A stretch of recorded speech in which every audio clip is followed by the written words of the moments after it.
Sam, yay! We are live. All right, guys, welcome to the Thursday. I'm so excited today. We have two powerhouses and our featured guest today, Sam Crowley. And Sam, I'm just going to give you a quick introduction for our audiences that maybe have never heard about the podcast before. But first and foremost, guys, welcome back to the Entrepreneur Speaker Series, where we're bringing the most influential entrepreneurs to the show to get direct feedback to your questions and hear about their journeys, what it took them to reach a level of influence and impact in this planet today. So first and foremost, Sam Crowley, a former 100 exec, launched a personal development brand, Every Day is Saturday. And you're also the co-author and speaker and a business coach. So a lot of things on your plate.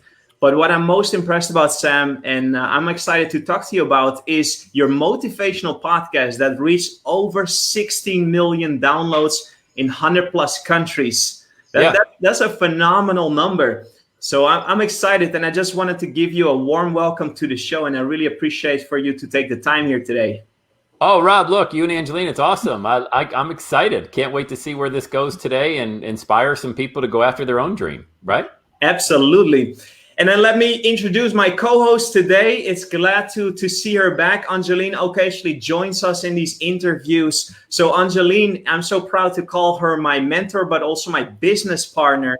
She's an entrepreneur, investor. I just found out, guys, that the reason of Angeline's podcast was inspired by Sam. I didn't know. She never told me, but we found out just now.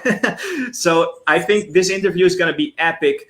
So with no further ado, Angeline, I'm going to pass it over to you. And I think it's just we're up for a great show. And guys, remember to tune in live. Give StreamYard your permission so we can see your live questions coming in, because we're here with Sam and Angeline both to address those questions live here on the spot. So Angeline, take us away. Thank you so much, Rob. And it's my honor to be here and with Sam. You know what, Sam? Being here, interview you, it's like a dream come true for me. I still remember that was about years ago, right? I was sitting in the audience, you were speaking on stage and talking about podcasts. I don't even know what is a podcast at that time. And then you asked us to stand up, raise our hand. Hey, what is the name of your podcast, right? You remember that?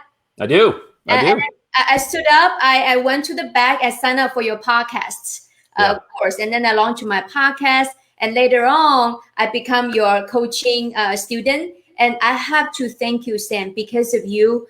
Because I never feel like my story was any important, like going to inspire other people. But you are the person who told me that, Angeline, you have a very powerful story. So I really want to say thank you to you. And I appreciate you, Sam.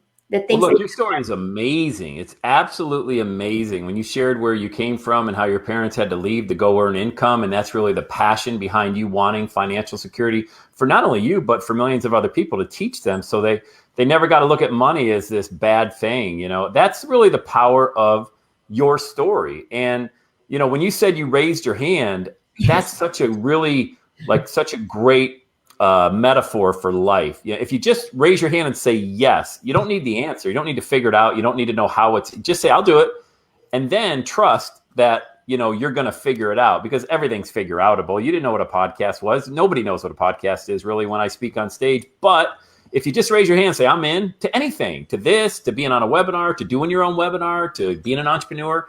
I think a lot of that success is just raising your hand. Beautiful. So Sam, I know about your story. I know you have a very, very powerful story. Would you like to share with us, the audience, and where are you from and how do you launch your first podcast and become so successful? Yeah, look, I live here in Cincinnati, Ohio, Southwest Ohio, with my wife, Angeline, and our four daughters, 19, 15, 14, and 5. So father of 4 girls. And, my oldest daughter, back when in 2004, she was only 3 years old, used to ask me, Daddy, is tomorrow Saturday? Because it's the only time we saw each other, because I was a stressed out corporate slave working 6 days a week. And I just wasn't there. So I quit my job and I said, every day is going to be Saturday. And I wish I could tell you that it worked out great. I went bankrupt, lost everything, $300,000, all my whole life savings. I lost it. I bought a business that didn't work. And so I said, well, tried again, went back to work where I used to work. It was only 90 days. I quit, went broke, and then went back to work. The problem is I had to work for everybody that was reporting to me. I went from running the show, the entire business, to being the lowest on the totem pole, reporting up to everybody that used to work for me. If you can imagine that, that's really awkward and uncomfortable. But I didn't care because I knew that I was onto something. I didn't know what. So I said, I'll raise my hand. I didn't even know what a podcast was in 2000. We're talking about 2005. I mean, podcasting had just come on the scene. iPhones weren't even around at the time. So the only way you could actually listen to a podcast was to do it on your desktop, or stream an MP3 file somehow. So it's not like everybody knew what it was, but it was the only way that I could get a message out. I wanted to be a speaker. I couldn't really speak that well. I used to stutter really badly. I'm an ex-stutter. I conquered that problem, thank God. But, and the podcast caught fire. It's called Every Day is Saturday, over 18 million downloads in 190 countries. And, I've spoken in Australia. I've spoken in the UK, all over North America, just sharing that same story that, look, if I can do it in the middle of a bankruptcy, it's not easy. Nothing's easy. I mean, look, I'm not even going to pretend to say, look, this is easy. Just, press a button.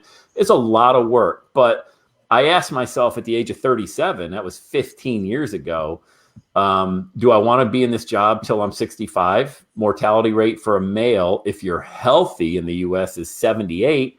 Do I want to leave 13 years of my worst years of my life? Or do I want to just see what I can do in the best years of my life? And that was really the mentality behind it all. Wow. That's so you went through a whole roller coaster of like being at the top of the totem pole to dropping and starting from scratch again. Yeah, I got made fun of, humiliated, mocked, ridiculed, everything. I mean, everybody, look, I was the boss. I gave or denied bonuses. I gave or denied time off. I made people work over the holidays. I was just taking orders from the senior executives that were in the ivory tower. I was just doing what I was supposed to do. So when I had to start back at $39,000 base salary from about 120 base salary, sitting in a cubicle, not the corner off, it was humiliating. But I knew I had an exit strategy if I could just focus, So it's tough to focus in the middle of a bankruptcy. That's not easy. But life's so short. Why worry? It doesn't matter. I figure I'd be dead anyway in 30 years. What do I care? It doesn't matter. Yeah, Sam, over the years, I'm always promoting the beauty about become entrepreneur. Yet over the years, I also seen many people quit. And you start the entrepreneurial journey. You didn't have a great success in the beginning, and you lost a lot of money. So what inspired you? What keep you going that you never quit? Yeah, well, that's a great question, because if you have success early, I think long term you're going to fail miserably, because what did you have to do? You didn't even earn it. You know what I mean? If you have to build something and you have to really earn it, then you're going to appreciate it. And it's going to come when it comes. Who knows when it comes for you, or for me, it might be different. But I tell you, my very first keynote, I got paid $25,000 to give a keynote address in Hawaii. I'd never spoken before. And I thought, that was 2008. I thought that everybody paid 25 grand for a keynote. I'm like, oh, this is great. Wow, what this is. I never got hired again. I don't even know when the last time after that, might have been 5 years, maybe. And it might have been a couple $1,000s I made. That spoiled me. That I didn't even work hard to get keynote speeches anymore, because I figured that there were going to be a dime a dozen. Well, that's what happens when you catch, lightning in a bottle, as they say, really fast. And I didn't work for it. All I did was put a podcast out there, So I learned real quick, I better figure out how to be a marketer, because if I don't learn how to do all this stuff, it's not that you got to do all that in your business online. You don't have to, if you don't want to run the Facebook ads, if you don't want to do the podcasting yourself and edit that stuff, or the video, or do ClickFunnels or lead pages, WordPress, whatever it is that you do. But you should have a working knowledge of that. It's like here in the United States, when someone buys an auto dealership, whether it's Ford, Chevy, something like that, they are required to work in every part of that dealership. Mm-hmm. They have to work in the service department for a week. They got to work in the parts department for a week. They got to work on the sales floor for a week. And there's nobody's going to give somebody a car dealership in the US unless they know every part of how that business runs. And that's why you should know every part of how your business runs. You don't have to do it, but you got to know how it works, So Sam, would you say that success early on is a bad teacher? I would think so. Yeah. I for me, it would be, because I didn't work. I can tell you my own experience. I can only tell you what happened. Once I got, every single time I've had success without trying, it spoiled me, it softened me, and it didn't make me hungry. And you can't grow. There's no room for growth. If you no challenge, where's that growth coming from, right, Sam? Well, imagine a client that hires me. You know, they pay me 25 grand and they want me to build their message for them. If I didn't have to actually go through all the steps I've shared so far, not even all the other stuff, would you trust me? You know, no, you wouldn't trust me. And I'm saying, look, you pay me 25 grand. I promise you, you'll have your $1 million message. You can monetize this anywhere you want to go in the world for the rest of your life. That's my guarantee. But if I just, came into this and I got one lucky keynote address where somebody liked my message, I might have met you. You would never hire me. And at least I wouldn't hire me. But because I've been doing it this long, and anybody, a doctor, a dentist, anybody that goes to school, real estate, insurance, you have to have qualifications. You don't got to be the best because that's subjective. I mean, that's always just, nobody's the best at anything. It's always just, do you think they're the best dentist? Do you think they're the best carpenter? All over the place. But you have to at least prove that you stayed in the game and accomplished something, Yeah. So Sam, you launched your own podcast and now become so popular. I still remember at one time you will interview me on your podcast, right? Yeah. And I was speaking in Florida, and one of your big fan, are you Angeline Wehymeyer? And the Sam Crowley interview. I said, wow, he's really reached a big audience. So wow, that's awesome. How did you accomplish this? This is a big accomplishment. Podcasting is 100% organic. You can't pay to rank in iTunes, for example. The only way to get noticed in iTunes, and that's where 85% of your downloads are going to come from. And the only way you're going to get ranked is if you continuously put out content. And there is a little bit of, trick to naming your episode a certain way, like motivation. Like if you were to search iTunes right now for just motivation or just inspiration, you'd find my show in the top 5. It's always been in the top 5. So if you think of the millions and millions of people that search every day, there's over 1 billion podcast subscribers in iTunes alone. How many people search motivation and inspiration? You know what I mean? Yeah. So there's no way to game that system. People will say there is maybe, but there's not. Again, you got to consistently put out content and it's got to be good. And look, I record my podcast. This is fun. Angeline knows this, but I record my podcast in my car every day in a Dunkin' Donuts parking lot. That's it. So I don't have a studio. I don't have any kind of mixer. I have a microphone that I plug into my iPhone. I drive my daughters to school. I go to Dunkin' Donuts. I get a coffee and I drink it while I record a 10-minute podcast every day. That's it. Been doing it. That's how I get 18 million downloads. And how do you keep the consistency, Sam? That's consistent. That's it. So when you say, how do you grow it? You got to know what platform. If you you either got money or you don't have money. If you have money to buy Facebook ads or LinkedIn or YouTube ads or something like that, then you can throw money at it. It's a cold lead. It's not as good as a warm lead. A warm lead is somebody that knows you listening to your podcast. Those are the best leads because they hear that voice every single day. It's hard to forget the voice you hear every day. You can go buy traffic. That's great. Look, I buy traffic. But what I'm saying is it takes time for that cold traffic to turn into somebody that's going to trust you. A podcast is organic. It's free. You don't pay for it. You can't pay for it. And they already know you and they trust you. Now it's just a matter if you want to do what I do and sell coaching, for example, you get them on the phone. Yeah. Hey, Sam, and we all know that content creation and you say consistency, right, they're part of the success. But my question is, so you recorded your podcast episodes in the Dunkin' Donuts in the parking lot. Yeah. What was your thought process when you decide, okay, I'm doing this podcast, but consistency, right? Like you do one today and you might do one the next week or even the next day. Like, how do you come up with content? What is your thought process that always brings out a new message, something to serve your audience? Well, for me, it's always inspired by something I heard. So I keep the notes section of my iPhone. I'm a Christian, so I listen to sermons on podcast. I listen to Christian pastor sermons, and those are great motivational messages. And I'll take one line out of there that really resonates with me. Or when I'm running, I'll just record into the memo section of my Apple Watch when I'm running. I got 20 different memos at one time on there. That's just one sentence that reminds me to do a podcast about that topic. So when I go in my car, here's why I do it in my car. People are like, why would you record a podcast? Well, number one, the acoustics are great in your car, by the way. Really? Yeah, really good. I got a microphone, a Shure MV88. So it's SHUR, Shure MV88 microphone. It's about $150 US, plugs into your phone. And that combined in your car, the acoustics are great. Nobody can tell that it's not professionally done in a studio somewhere. And so I take that inspiration from a memo in my watch or something on my phone, and I just talk for 10 minutes, nonstop, no editing. No, I don't come back. I send it to Dropbox. When I get back to my office, I bring it from Dropbox into Audacity. I just add the intro music and the extra music, and it's on iTunes 30 minutes later, So it's not here. The reason I record in my car is because I wanted to remove the barrier that was in front of me that, I got to record today. I got to be in the office to do it. Now I don't have to be I could be at the supermarket, my wife's shopping. I could be at the kids' school, watching them practice lacrosse or something like that. I removed the biggest obstacle in my business, which was having to be in my office to record. So now that I've got it always with me wherever I go, I can always record. Studio. Yeah, mobile studio, exactly. Yeah. Beautiful. Hey, and one more question regarding that. So the consistency, right? I think that a lot of starting entrepreneurs, you go through the entrepreneurial roller coaster because you're trying to build a business, you're working hard, but there's ups and downs, some setbacks along the way, right? So Angeline and I, we always personally talk about a lot of vision and big goals and dreams. Did you have any of those when you went in to do the podcast and try to stay consistent? And I'm sure it wasn't always great. Sure, you had setbacks, but what was it in your mind that kept you going for all those years? Because you mentioned it's 2020 today. You started in 2005. Yeah. Right?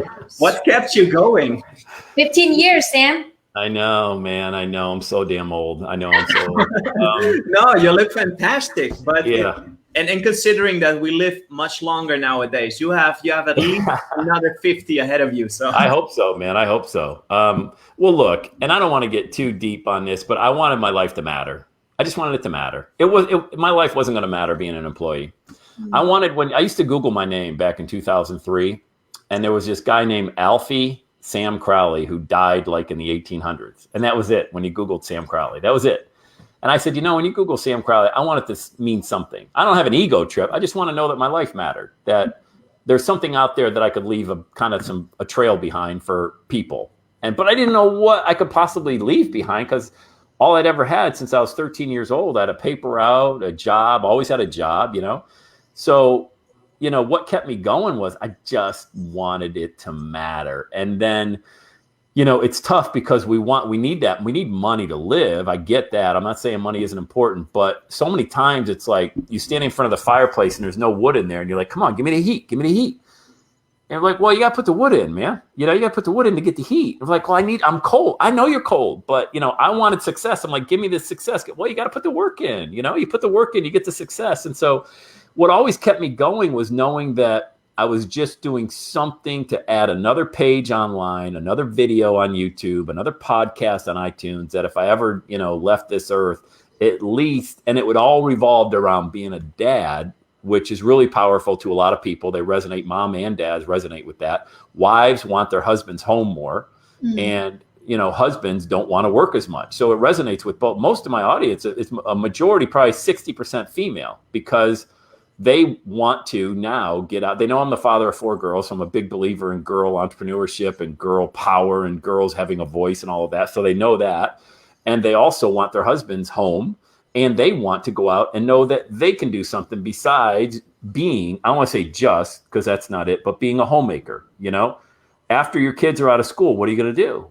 And so I help women a lot of times create that message. So when the kids do leave high school, or as they start preparing for them to be empty nesters, they can have this message rocking and rolling by that time. So there was a lot of reasons that kept me going. Those are just a few that come to my mind, but it was always about wanting to make a difference and have my life matter for something. Yeah, impact. Yep. So Sam, you talk about helping people create the $1 million message, right? Yep. And I'm the personal student of you. I'm the result from your teaching, right? I really appreciate that. I feel like you have this zone of genius of pulling people's story out and make it matter. Can you tell a little bit about that? I feel that's really your gift, your message. Yeah. For sure. Look, can I share what you and I talked about just in Cincinnati? Absolutely. Yeah. You came here because you wanted clarity on your message. So we worked together, and Angeline's a dream client. You're lucky if you get one Angeline Wehymeyer in your life, to be a dream, because you do whatever you're told, whatever is suggested, or hey, make sure you do it. And then you want feedback, and then you do it, and then you want feedback. So when you came to Cincinnati, you just wanted clarity. Like, I want to sell these financial packages, or I want to sell my product, whatever that looks like, from stage. And Angeline's English is not her first language, so she had a hang up here around, what about, how can I be a speaker when this isn't even in my first? I'm like, Angeline, forget that. You need to actually leverage that as the power of your story. And she shared when her parents left when she was 8 years old, her and her sister. Do I have that right? Yeah. I only see my parents twice a year. Yeah. It's like Juhan. What was the name of the country? What town or whatever it was? What was the name? The Pinchang, the border between China and Vietnam. Okay, the border between China and Vietnam. I knew if I even tried 50 times, I wouldn't pronounce it right. So that's why I asked you. So they left, and I said, Angeline, that's why you're so passionate about money, because you didn't have parents after the age of 8 because of money. Yeah. Okay, you brought them back into your life, and now they live with you, right? Yeah. Because you have the financial resources to make that happen. True? Yes. So you can see just in a minute how that whole thing about money, that 5-letter word, all that stress and anxiety turned into empowerment, because she went from not having any to having some, realized the resources from point A to point B and that dot that got her there. So now she wants to teach other people how to do it. And when she left Cincinnati, she was on fire and had a really I use Angeline. She thinks that, she can use me. I use her as a testimonial for coaching clients, because she went on and crushed it in her very first presentation from stage, sold the very product that when she left Cincinnati, didn't look anything like she thought it was going to look like, because it was all revolved around her story. And in the first 10 minutes, people were going to go buy her product anyway, because of how powerful that is. Everybody's got that story. Everybody does. The reason why I get so excited, I knocked the damn computer off. I almost knocked the computer off the stand. I get so excited because, my dad left my mom to raise 8 kids by herself when I was 3 months old. So I wouldn't know my dad if he walked in the room here, And so for me to be a dad is amazing. And to be the father of 4 is amazing. So when my daughter asked that question, Daddy, is tomorrow Saturday, I felt myself being another orphan type father. Even though I had a job, she was more like a corporate orphan. You know what I mean? So none of my kids remember me ever going to a job, ever. Like they don't. And as a matter of fact, my one daughter, who's a sophomore in high school now, filled out a form in 8th grade, and they had to list your parents. What does your dad do? She put unemployed, because that was the only option. It was either does he work or not, because that's the way our society thinks. You have a job or not have a job. You either work or you don't work. Yeah. So there's a whole different world out there for anybody who wants to really harness the passion of their story. And whatever you sell, if you can just get your story straight and bring it out with confidence that is why you do what you do, you'll never want for customers, and you'll never want for money, because they will want to be close to you, Yeah. Wow. So Sam, so now that you have reached these massive audiences in so many countries, like, where do you want to take this? Where do you want to take this next, right? Because at one point you may wonder, okay, I have achieved a certain goal, I've achieved a certain impact, but what is next for you in the future? Where do you want to take this next? Oh, I'm always striving. I feel like never, ever do I wake up and think I've arrived, or, I've got this thing figured out. I'm always looking for amazing clients, because I love working with people. I'm one of the few people that probably only work with individuals one-on-one, Yeah. I don't have a group coaching program. I don't throw people into a Facebook group or membership site. Those are fine. I'm not saying they don't work, but I'm just saying the only way I know how to get results is to work with people one-on-one. And so I teach people how to do what I do, and that's sell high-ticket coaching, $10,000, $20,000, $50,000 coaching packages, because people who pay more attention. And also, if they're ready to go, they're ready to go. Like they're in pain. They don't want to go watch 100 different videos. They want the result now. Like, had Angeline watched a bunch of videos and gone through a membership site or anything, she wouldn't have been prepared to speak on stage last summer, Yeah. That's why I'm always looking for the next great client like Angeline, because I'll be doing this till I'm 90 years old. I don't know why I wouldn't do it. Like, I don't feel like it's work. I'm not going to quit doing it. Bob Proctor's 85, 86 years old, another guy I've shared the stage with. And I met him for the first time. We shared the stage in Hawaii in 2012. And then I had him on my podcast a couple of times after that. And I'm like, Bob, how old are you? And, at the time he was 79 years old. I'm like, oh my God, I know people that are 39 that don't have your energy. And he goes, Sam, I've been doing it. Bob Proctor, this is a funny story. Bob Proctor is like the godfather of what we do, personal coaching, mentoring, speaking, all of that. But he started as a fireman in Toronto in 1962, and he got a hold of a book called Think and Grow Rich, and he still has that same book from Napoleon Hill, and he still teaches. Everything he teaches is from that book. Yeah. This is not, there's nothing original out there. The only thing original is your story. Tony Robbins is a disciple of Jim Rohn. Jim Rohn's a disciple of Earl Shope. Earl Shope is a disciple of somebody. I mean, all of this, Tony Robbins has not said anything new, and this isn't a shot at Tony at all. He hasn't said anything new ever. But he has a way of communicating that is so incredibly powerful, so passionate, that if you're in the same room with that guy, if you're lucky to be in the same room with that guy, you are moved to a point where you want to run through the wall, And he's taken what he's learned from Jim Rohn, and he's taken his own experiences, his story, his own coaching clients, the 40 years that he's been doing this, and now he's got his own $100 million, multi-million-dollar brand. And that's how it works. But he started just learning from Jim Rohn. Everybody's got that same potential. Everybody does. Yeah. So when it comes to communicating, Sam, you work to refine the message. You coach people on how to actually pull those pieces in their journey and turn that into a story.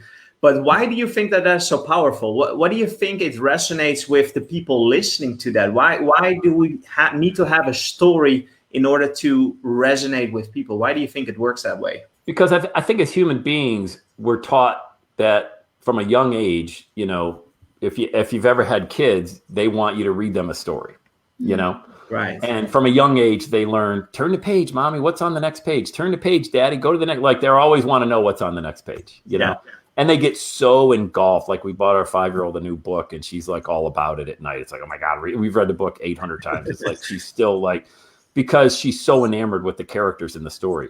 So we never lose that. I'm 52 years old. I love a great story. That's why I listen to so many podcasts, because those are great storytellers. So from a young age, we learn that stories are powerful. They're engaging. They're funny. They're emotional, And so when you bring somebody through your emotional roller coaster of ups and downs, and you show them that their best days haven't even happened yet, or you just show them what your product or service is, I would love a story. I got a guy coming over, a pest control guy tomorrow. I hired a brand new guy who got rid of our old one. And I wanted to know. I said, hey, how'd you ever get started in this business? I thought it was fascinating. I thought it was absolutely fascinating, And I'll always remember that, as opposed to just, I got a pest control guy coming over. Yeah. I think people want to know your story. And so you got to really share that with them, or I think you're robbing them of an opportunity to really get closer to you. And if this guy tries to sell me more services, I'm going to buy him because I feel like I know the guy. Yeah. Wow. That makes perfect sense, because I know for a fact that a lot of people in the audience, especially I think this generation, right, 2020, everything lives online. And now with the pandemic, everybody is finally starting to see the power of the internet and all the distribution channels that are out there.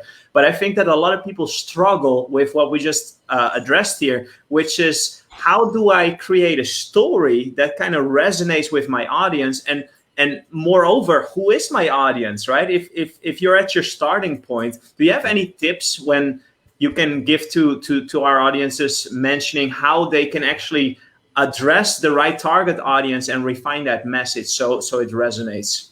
Well, so many times we're judgmental of our own story, like it doesn't matter, and that's because of the people that we've allowed in our lives to tell us that doesn't matter, So, I would love to tell you that I've always surrounded myself with uplifting, amazing people that have wrote that. I haven't. I'm always having to change out relationships and say goodbye to people because, just like that example I gave you when I went back to the job, I started sharing my everyday Saturday message with everybody I work with, which was a huge mistake. Everybody thought it was a joke. It was stupid. Plus I was bankrupt. It's like, how can you make everyday Saturday not having any money? So for you to say, well, who's my audience and what's my message? I would say, think about something that you really love to do. Well, what somebody said in the last 5 years you're really good at. Can you do a webinar? Can you get on StreamYard? Well, I'll tell you, there's 99.999% of the world doesn't know anything about StreamYard. So, for example, if I had a passion for this, I would build a funnel with a lead magnet that would give 3 free videos about how to leverage the power of StreamYard and build a brand online. And then I would lead them into a paid course. And then I would get them into a personal coaching program for several $1,000s all around StreamYard, because then that can lead to video, live video, what equipment you use, lighting that you use, how to promote it on YouTube, tips to put it out there, video platforms and everything like that. That's if somebody one time in my life ever said, hey, you know what? You're really good with video. You should think about doing that. Then I would think about that. But why do I love video? Well, I love video because one time I had the opportunity to videotape my niece's wedding, and I got so caught up in the power of video. I got emotional. There were tears running down my face, and I'll never forget the power of video and how it brought real life into the computer screen and just got me enthralled. That's why I love video. I would share that story. That's not a true story. I just made it up. But what I'm saying is, you know, if something triggers you, there's a reason why. Like if you get emotional I got emotional about speaking because I was an ex-stutterer, you know? And I'm like, geez, I wish now that I can speak, I want to get the message out. It was real emotional. I got emotional about being a dad because I never had one, you know? Those aren't anything like, geez, you're just talking about being a dad. That's not a big deal. It's not. In the grand scheme of things, you know, every male that has kids is a dad. That's not a big deal. There's billions of them on the planet. But it is a big deal when you decide to build a brand around it because you're so passionate about it. When your dad left when you were 3 months old and your mom raised 8 kids, my mom, raging alcoholic, raised 8 kids by herself, then it becomes a better story. Yeah. Wow. It's amazing. Did you see, Robbie? Like the story behind it, it gives you the emotional juice behind it. Wow. Absolutely. Even though you just made it up before that, we were completely engaged. Yeah, you see, that's Sam's gift. I haven't seen anybody like Sam. Like that's really his zone of genius. Sam, you own it. Hey, Angeline, we have a question from the audience coming through. Would you be able to take that? Yeah, sure. Maggie asked Sam, do you have someone in your family that you consider as a role model and someone guide you and help you and develop your mindset? Where is this amazing mindset coming from? Well, no, because all my older brothers and sisters really don't believe in what I do. It's okay. Mm-hmm. 7 brothers and sisters, none of them really give me any kind of credit or anything like that. I wish I could tell you it was different, guys.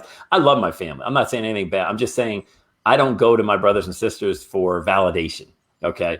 My mom died in 1997. She would have been proud. Like she would have been really proud of me.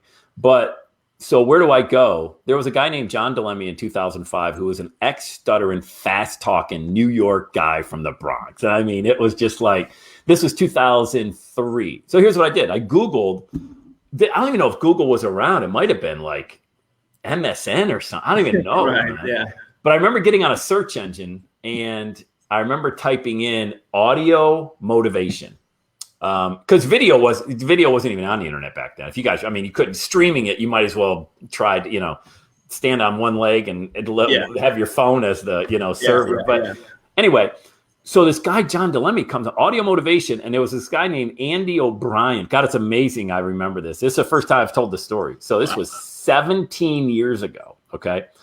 And this guy, Andy O'Brien and Josh Hines had an audio motivation website. It might even been a name of it, audio motivation. And they just, you remember those, you would click the play button and it would stream right on the page, you know? Yeah, you couldn't even download it. So I would open it up. I'm like, oh, wow. Because I used to like motivational CDs, you know? And I'd listen to Zig Ziglar and things like that. So John DeLemme gets on, he's being interviewed, and he starts just talking about stuff that calling everyone a champion. You're a champion. I'm like, oh my God, I never heard of this guy's crazy, but I like it. You know, it's like a car accident. You're like, this is not, but I got to keep looking, you know, to see what's going on. Right. So I keep listening. I'm like, wow, he gets it. Forget he was a stutterer. That just happened to be really massive coincidence. But he started speaking to me like, yeah, I am a champion. Like I can be an entrepreneur.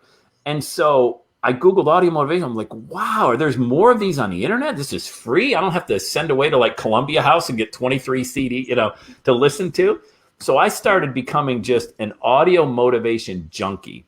And then I read Rich Dad, Poor Dad around the same time. And that just completely changed my life because I never envisioned that you could actually own something or control something, but not own it. That has to do with like a legal entity type thing. But I never understood. Robert Kiyosaki, I'll never forget this when in the cash flow quadrant, or maybe it was Rich Dad, Poor Dad, whatever it was. He said, the difference here in the US, when you're an employee, you make money, the government takes theirs, and then you get to keep what's left over. Mm-hmm. In the entrepreneurial world, you make money, yes, you take it, and the government gets what's left over. And I'm like, mind blown. Yeah. Like, oh my God, you know? That was my exact takeaway, Sam. And that was Rich Dad, Poor Dad. That was exactly my takeaway as well. Yeah. So I started going to the Cincinnati Public Library with a brown bag of lunch. I had a ham and cheese sandwich, carrots, and like some celery. And I would go take out every audio CD, Rich Dad, Poor Dad, Cash Flow Quadrant, Richest Man in Babylon, Dr. Dennis Waitley stuff, The Science of Getting Rich. And I would drive around Cincinnati, Ohio, eating out of a brown bag, listening to these audio CDs on my lunch break for an hour. And I would just bombard my mind because I knew I was going back to this black hole of a job that I hated where everybody's negative. So I had to offset that. And so I took I got at the same time, I got this flyer to go to a real estate class, one of those just big cattle calls. Yeah, you're lucky to get 2 tickets. It's a free real estate seminar, So I went and I didn't know they do these things. This was all brand new to me. And this story has a point. So stick with me for about another minute. But so I go to this real estate thing and I'm like, run to the back of the room to buy the course for $1,000. They started at like 10 grand and I was ready to buy that. But then they're like, no, we'll lower it. So I go. So I bought the $1,000, and my buddy's with me. He's like, dude, you really don't understand how this works, do you? Like, you're getting sold at every one of them. I'm like, oh my God, it's amazing. Investing in real estate. Well, long story short, I invested probably $5 grand. My wife thought I was absolutely out of my mind, but I bought 40 rental properties in the next year with no money down, with other people's money. 40? Huh? 40. Wow.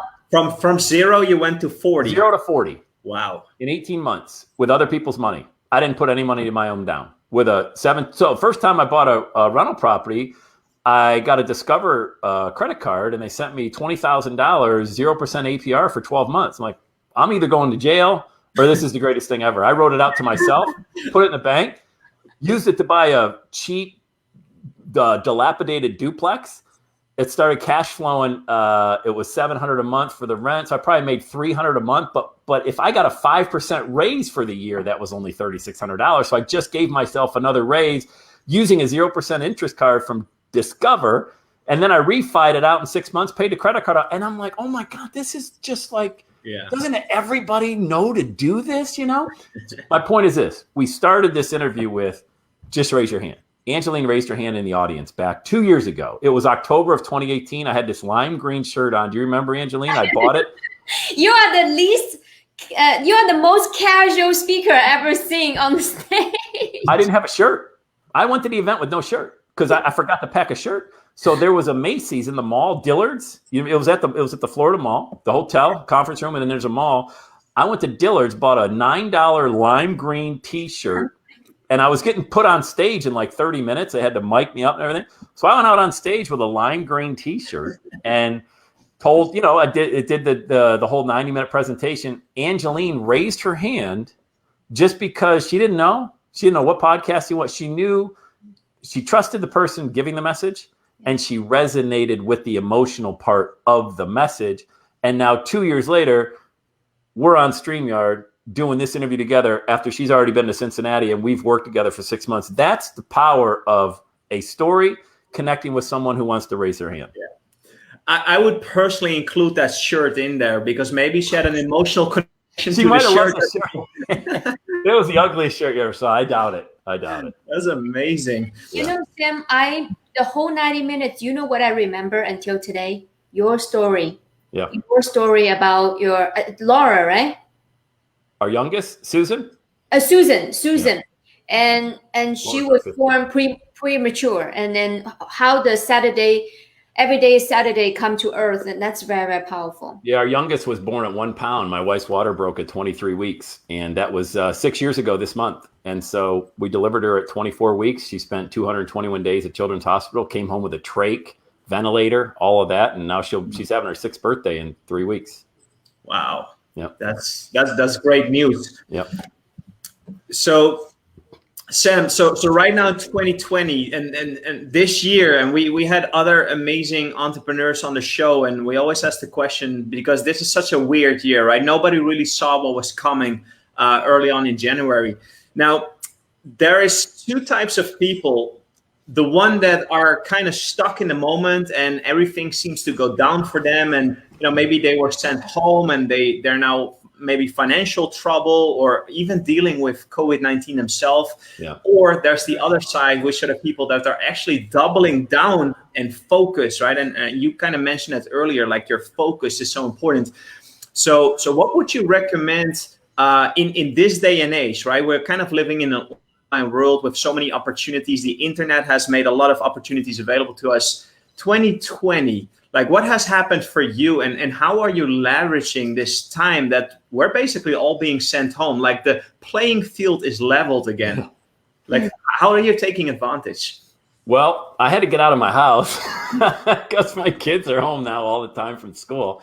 So I have an office now that I've never had. So I went and here's what you can get in 2020 that you couldn't get before. Cincinnati's a pretty, I live in an affluent community. The median income's about $100,000 where I live, right around here, a little village where I live in Loveland. And right up the road is a town called Blue Ash. Well, retail office space up until March was primo. I mean, for what I got, I probably would have had to spend $1,000 a month.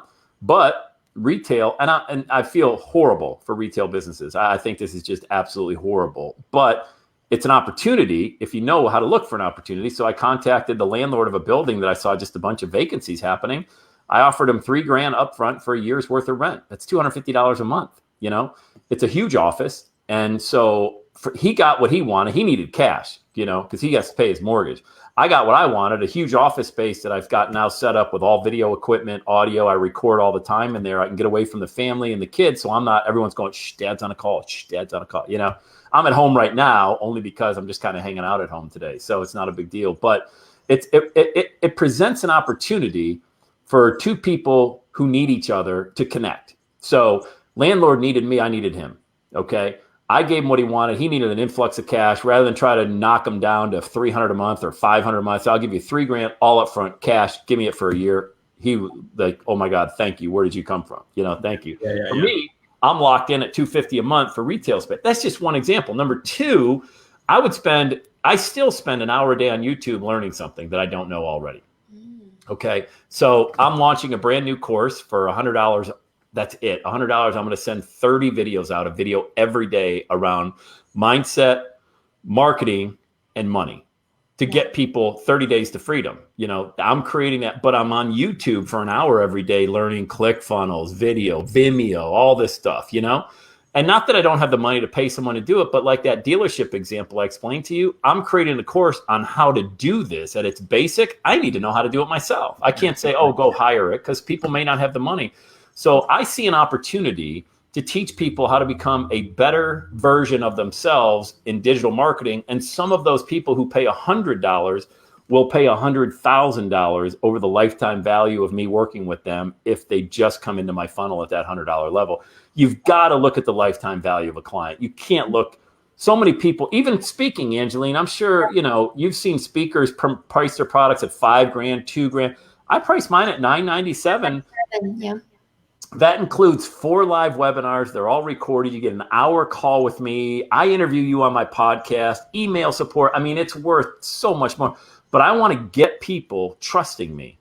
And if I can just get them to trust me, say, wow, this Sam Crowley over delivers. I've never had a refund request in 12 years selling from stage, which I don't even know how many speakers could say that. Maybe none, Yeah. So, somebody went through the course and said it wasn't what Sam said it was going to be. I always get, wow, this is incredible.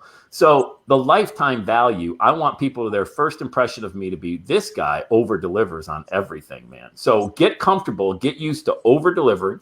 Find people who need you right now, need your services, even if you got to barter it. If it's a great connection, make the connection, and then find some way to, spend time like I do on YouTube every day, 20 minutes in the morning, 20 minutes at lunch, and 20 minutes in the evening is an hour learning something. There's so much great content out there to learn for free that you can then go charge for. Yeah. But would you say that the internet right now presents tremendous opportunities, and even for the people that have not previously, and even maybe up to today, kind of like halfway through 2020, there's still kind of one leg in the past and one leg into the new future. What would you say to people that are thinking of starting a business? Would Go you all in. Go all in. Go all in. Go all in more mentally. Yeah. Go all in more mentally. You'll figure out the finances. Everybody can get access to money. I know it's tougher now but it's not. Okay. You can get access. Either if family member loans you money. It's just the problem is you're not used to sharing your story and sharing your dream with people. Like if you've got a family member who's got $1 million sitting on cash, say, hey, I'd like to have a conversation. Can I share my dream with you? Who would say no to that? Hey, I'd like to, hey, can you and I go grab a cup of coffee so I can share my dream with you? Sure. I love that. That's great. So here's my plan. I'm looking to build out this digital, whatever it is, online, because everybody in 2020 should be online doing something. Not being online in 2020 it should be a crime. Like you should be arrested for that. So, you really should share your dream. If you don't have the financial capital to get started, share it with people who do. Leverage the credit. I'm not saying max out credit card. I'm saying if you believe, like I believed in myself in 2005 to that level, you will find the resources financially, but you have got to start showing up right here online every day in your best version of yourself, even when you don't feel like doing it. Yeah. Powerful.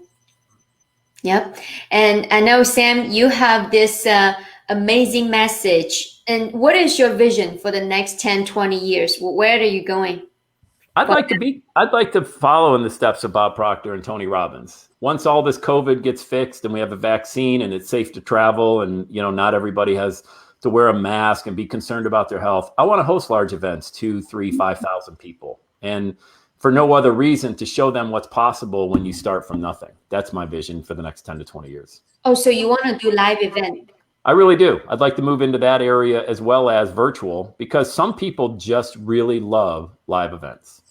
A lot of people do. I know the travel's difficult, being away from family is difficult, things like that. But people, if you've ever been to a live event and it's been life-changing, or you remember that weekend, then you'd want to go to at least one a year. I want to be that event people go away from and say, wow, that right there, what that guy's got, I want some of that. Whatever that energy is, whatever that idea is, I want that passion. Yeah. Wow, would you keep us in mind? I hope I have one slot to speak on your event. Yeah, for sure. You did great. Absolutely. Yeah. So, Sam, how can someone get rid of their limiting belief? The only way I know to do that is to do it. Like, do the thing that you really feel like you don't have. If you feel like me, you can't speak, go speak. I don't know a better way to do it. If you feel like you can't write. If you feel like you look terrible on video, start shooting video, because the vision, here's what happens with that. Prior to having any kind of belief, it starts with, have you gotten any results? No. Well, you don't have any belief. Have you taken any action prior to getting no results? No. Well, that's why you really don't have the results, because you haven't taken action. And prior to the action, did you have a big vision? So if you reverse engineer it and say, all right, if I have a big vision, I'm going to take big action, like I did with my podcast. I had a big vision. I took big action. If I would have had a smaller vision, I would have taken really small action, and then I would have got small results. You take big action, you're going to get bigger results. And then when you get bigger results, what do you have, Christiana? You have bigger belief, and it becomes a self-fulfilling prophecy. Beautiful. They start from the vision. Yeah, vision, action, results, belief. That's the way that works when you want to increase the belief and you want more of it. Vision, action, results come before that. And Sam, do you think as you're working on that, right? Like it may start with small increments and working on those small limiting beliefs, but as you go along, do you think that you're always constantly changing your belief? Like, did that happen for you? Because I imagine that perhaps you didn't think of the impact that your podcast would have received, after so many years, 18 million plus in 100 plus countries. Yeah. Right? Like, did you ever dream of those numbers when you started in 2005? When I start podcasts, I get like 3 downloads in a week, maybe. Yeah. But I wasn't doing it for that. I was doing it to show that I could actually be somebody. Because my whole life, I was basically told that I wasn't really worth much, And so I'm not saying I had it any worse than anybody else. I'm just saying, I had a lot of negative seeds planted in my life, and I wanted to just step out and say, look, I did it. I got a podcast. Nobody knows how many downloads I have. All they know is there's a podcast with Sam Crowley's name on iTunes. That's all. So they don't need to know all the details of what's going on. They just need to know that, you more than anyone need to know that you did it. That's all. Forget what they think. I got caught up a lot of times. I told you I'd show you. I'm like, they're not even watching after a while. What am I so worried about? They already forgot about me. They're on to somebody else, So Yeah, you always have. I think just being human beings, we have beliefs and fears, and I'm not going to sit here and tell you and lie and say that I'm not afraid of stuff or I don't have a bad day. I have bad days all the time. It's just I don't allow a bad day to turn into a bad week. You know what I mean? That's all. And as you go through that journey, and you talked about earlier about Bob Proctor, right? And I know we're all big fan of Bob Proctor. He talks about the paradigm shift.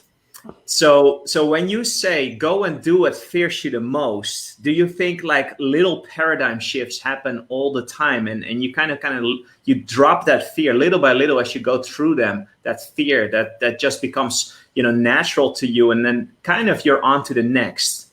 I think so. I think that's a great way of putting it, Rob. I mean, I don't know. You can't conquer all of that. It's too much to conquer, like a fear of speaking or whatever it is, putting your message out there and things like that. I think what you just described, one component of that, like if I had a fear, which a lot of my clients have that same fear of maybe like video, that comes up a lot. Let's just use that as an example. Nobody likes the way they look or they don't know what to say. And they put all this pressure on themselves to script it. How about this? How about rather than turning a video on, why don't you just grit ScreenFlow or something, Camtasia, record your desktop and speak for a minute or two over that video. That's it. Maybe have your video just in the lower right-hand corner so it's not as pronounced. That's that little shift. So now you've recorded a video, okay? And maybe the next time and only record for a minute or two. Don't record for 20 minutes. And then maybe the next time you turn the camera on facing you and talk for a minute or two. That's it, no notes, just from the heart. And eventually you're going to start shifting into, wow, this is pretty good stuff. And you're going to start thinking, wow, this is pretty good, And you're not looking for anybody else to validate it. We're not looking for, here's the problem too. You look like on Instagram. I tell my kids this all the time. They're on the internet all the time thinking everybody else's life is greater. Anybody with kids knows that, But I say, hey, look, their lives are no better than yours. They're just better photographers. Okay. So when you see people online, understand their life is no better than yours. They're just better photographers. That's it. Yeah. Beautiful. So Sam, that podcast course I enrolled, it's really launched my podcast because I didn't watch all of the video, but you have the Done For You program. That's why I launched it, right? I want the result. So how do people, if they want to launch their own podcast, or how do they get connected with you and things like that? Yeah, that's a great question. If you just go to, I think it's pod.everydayissaturday.com, that'll get you there. And you can get 3 free videos. I mean, I got them out there. That'll get you going. I mean, I just get you introduced to the podcasting, So, and then from there, if you want the course, I mean, good Lord, the entire course has been recorded and it's only $97 total, So you can get started. The reason why people, I'm just typing that in to make sure I actually told you the right URL. But the reason people don't get started is, look, you can Google how to start a podcast. Yeah, it's pod.everydaysaturday.com, POD. But you're not going to start it, and you're not going to finish because it becomes overwhelming. That's why you should put together a course. Whoever you are that's watching this right now, if you have the ability, if that's your niche online, you should be putting together courses. They're like, Sam, podcasting's free. I know, but you won't do it. If unless you have someone holding your hand, you're not going to get it done. That's the same with what everybody else does. They won't. We already know we should do a push-up, but we pay a personal trainer $50 an hour to sit there and to do a push-up. Yeah. To hold us accountable. So if you want that course, it's there for you. I mean, even the free videos will get you going. That's one example of, I think everybody should have a podcast because it's the greatest, I think, client you're ever going to get. Beautiful. Hey, as we're coming to a close, guys, I just wanted to ask you, Sam, if for the audience that's watching, and we had some great questions coming in, and you shared some amazing life wisdom, right? Everything you have learned over the past 20, 30 years. So for the people that are currently trying to make an impact, right? People that are working hard, whether it's, in their lives or they have started a business trying to make an impact, but they're just at the beginning of that journey and they're seeking for that impact, right? The 16 million plus downloads. Mm-hmm. What would you recommend to the audience today? Like, what would keep them going and have that track record like that you sustained for so many years? I think, let me give you a stat that's probably going to shock you really bad, Rob. And that is, there's probably over 800,000 podcasts on iTunes. Okay. So that right there will overwhelm anybody. But less than 18% of those have been updated in the last 90 days. Okay. So think about that. 82% of the podcasts on iTunes haven't been updated in the last 90 days. Wow. So momentum is the deodorant to everything. All right. If you can create momentum, you can make up for almost anything going bad in your mind or in your business. If you want to get to 16 million, you got to get to 16. Okay. And once you get to 16, you got to get to 100 and then get to 500. And then when you start doing that, figure out, okay, what's the goal of this? Is it to, when I first did it, I was just looking to just speak. It was kind of a prep for me to share it in a microphone, non-threatening way. I could speak into this every day. Nobody was watching or anything like that. And it prepared me to be a speaker on stage. Because then on stage, I was sharing the same message. I just wasn't in front of a microphone. Yes. So why are you even doing what you're doing? Because if you don't even know why you're doing it, you're going to quit and give up when your podcast goes down or the editing is terrible or, you run into some adversity. I was doing it because I wanted to leave a legacy and I wanted to be a dad and I never wanted to go to a job the rest of my life. That was it.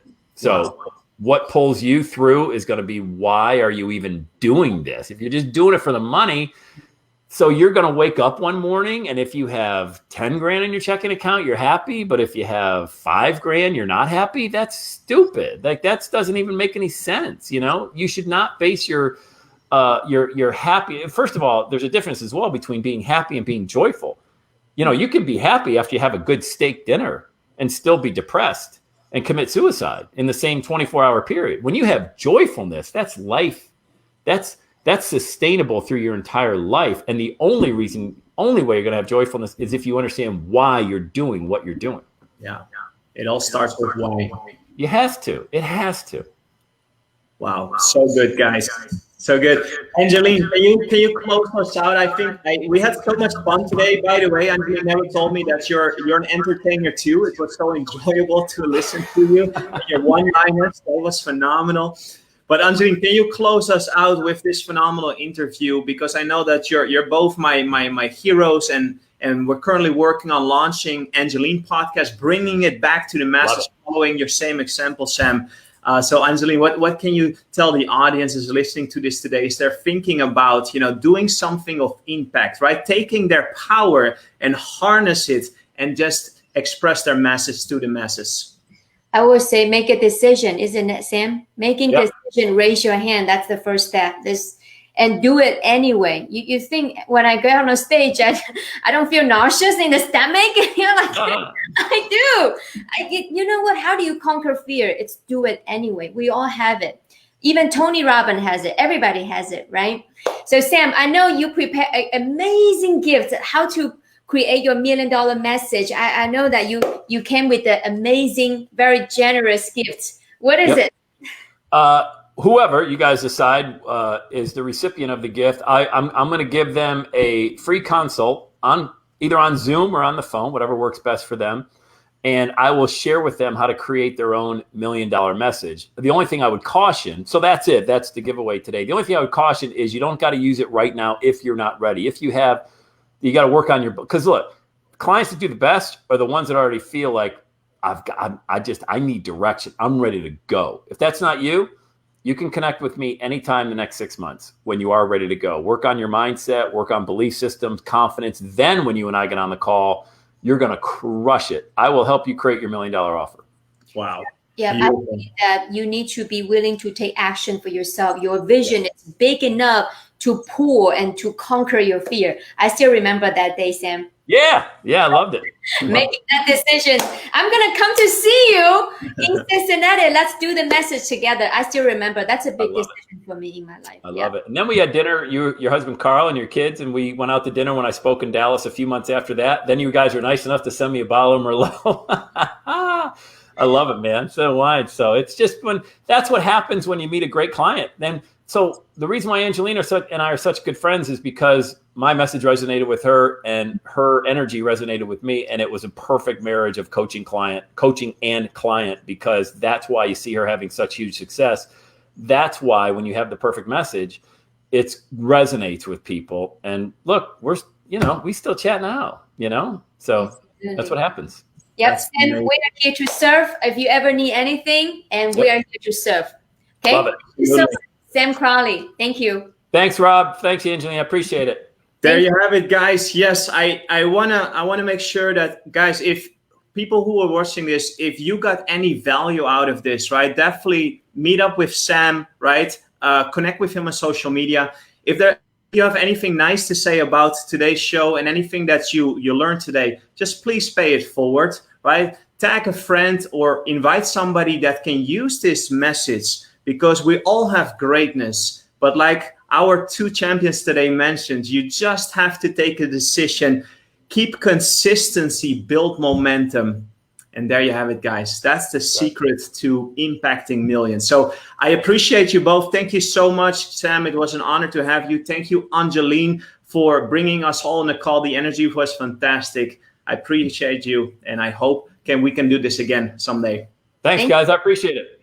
Thank you. Have a good week. Bye-bye. All right.